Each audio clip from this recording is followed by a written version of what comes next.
حضرت ابو ہریرہ رضی اللہ تعالیٰ عنہ سے روایت ہے، نبی صلی اللہ علیہ وسلم نے فرمایا، کمزور مومن کی نسبت طاقتور مومن بہتر ہے اور اللہ کو زیادہ پیارا ہے، اور سب میں خیر موجود ہے۔ جو چیز تجھے نفع دے سکتی ہے اس کی کوشش اور حرص کر اور عاجز نہ بن۔ اگر تجھ پر تیری مرضی کے خلاف کوئی چیز غالب آ جائے تو کہہ یہ اللہ کا فیصلہ ہے، اس نے جو چاہا کیا۔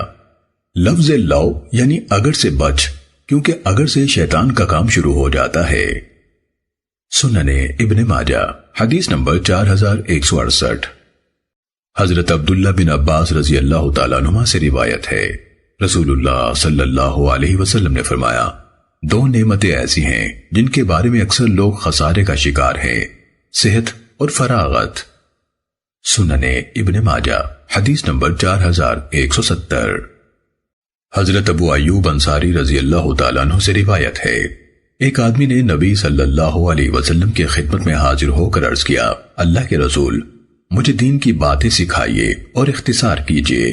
رسول اللہ صلی اللہ علیہ وسلم نے فرمایا، جب تو نماز پڑھنے کھڑا ہو تو ایسے نماز پڑھ جیسے تو دنیا سے رخصت ہونے والا ہے، اور کوئی ایسی بات نہ کہے جس کے بعد میں معذرت کرنی پڑے، اور لوگوں کے ہاتھ میں جو کچھ ہے اس سے پوری طرح مایوس ہو جا۔ سننے ابن ماجہ حدیث نمبر 4171۔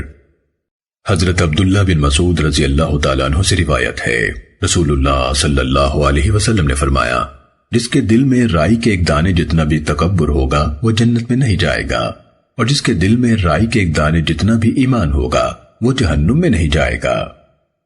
سننے ابن ماجہ حدیث نمبر 4173۔ حضرت